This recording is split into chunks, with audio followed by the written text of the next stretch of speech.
Good day everyone! Nandito tayo ngayon sa Amadeo, Cavite to film in 9,457 square meters farmhouse.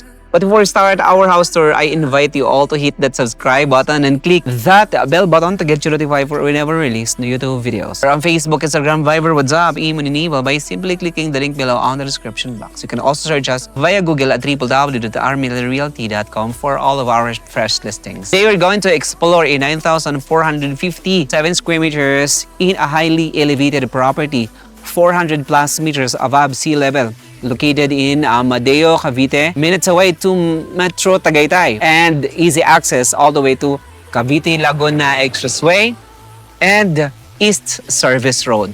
This property is selling in the market for 35 million pesos, a 9,457 square meters property with several number of fruit benches plus with beautiful frontage. Now, as you can see, ito yung advantage, no, kapag meron kayong mga farmhouses because magkukulik kayo ng inyong mga personal properties.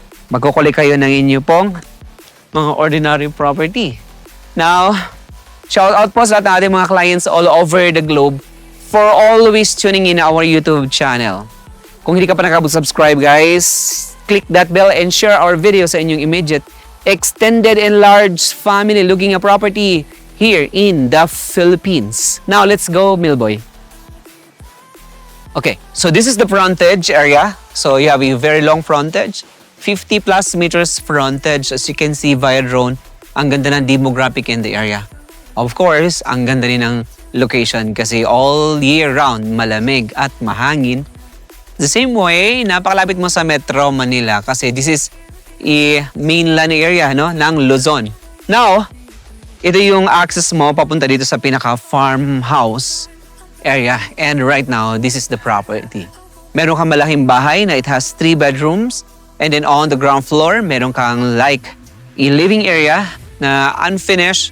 But you know, look, ang daming mga fruit trees and then mahogany tree. And then right here, meron kang ang daming mga root crops. Alright, kamanting. Alright.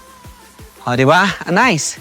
Kamanting. Okay. Comment down below kung anong masarap dito sa kamanting. Anyway guys, ito ginagawang maraming purpose, diba? Itong kasaba na to. Okay. So, one of which, napakasimpleng buhay, pero napakagandang hati dito sa ating kalusugan. Lalo na sa may magandang area na malayo sa pollution at pwede ditong mag-exercise everyday. Magplanim, mag-alaga ng mga hayop at mag-alaga ng mga manok, di ba? For personal consumption, by the way. And easy access, no? Kung may mag-anak kayo na sa Metro Manila, napakadali lang nilang malocate ito pong property na ito because this is Amadeo lang, Cavite. Now, we have to check out the house. Okay, let's go, Milboy. So, over here, you have a nice area. It's very clean. Okay, walang mga... Alright, so walang mga damo sumalinis. No, doon sa dulo, ang daming mga kalamansi. And then ito yung bahay. Look, meron kang malaking bahay and then additional bahay doon sa dulo. Imagine, this is almost 1 hectare property at dito lang tayo sa pinakaharapan. No, kitang-kita nyo naman yan. Now, via drone. Tingnan natin the other side. Let's go, Milboy. Okay, guys. So, dito sa side na to, meron kang maraming mga fruit bearing trees. Okay. Okay, mayroong kalamansi tree. So magandang area, no? Pwedeng i-develop as a resort or as area wherein pwede kayong like additional, no? Tulad dito, no? Mga planting area, no? Ang daming mga halaman doon sa dulo. Aray, matay. Okay. Slide pa ko, guys. Alright, na-slide ko. Okay, mayroon ditong coconut at saka ang daming mga taniman. Ang ganda ng iya kasi sloping. Of course, ang daming mga saging. Ayan. Ang daming mga huni ng mga agagangis. No, ang ganda dito, Milboy. So imagine kahit nasa Europe ka, makikita mo lang ito. Well, ganito na, no? Ang ganda ng area. Ang daming mga saging. Wow! Look, ang ganda, oh. Wow! So dito sa side na to, ang daming... Ayan. This is a O, di ba? Ang daming area pa. So, as in, saging bata. No? Melboy, di ba? Nice. So, the property is up to there kasi this is 9,400 square meters. Ang dami mga nyog. At ang dami pang pwedeng mangyari dito sa area na to. So, selling in the market. This is free from any liens property. Alright? And 35 million pesos. Now, tingnan natin yung existing structure dito sa side na to. Taas. So, dito sa itaas, meron kang malaging area. Look. Okay, so the living area. And then, bedrooms. You have a sliding door over here. Then, you have a shower. Wow, ang bango. Ang ganda, no? Right.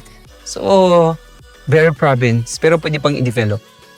Then, dito sa side na to, you have a shower area. That, lakas ng tubig. So, we have 2 shower. Meron sa baba, meron dito sa taas. Then, bedroom area. Wow. Ganda, boy. Look. Nice. Diba? Ganda, no? Common. Gali, dari pa. Follow me. Right. So, right here, I have a bedroom again.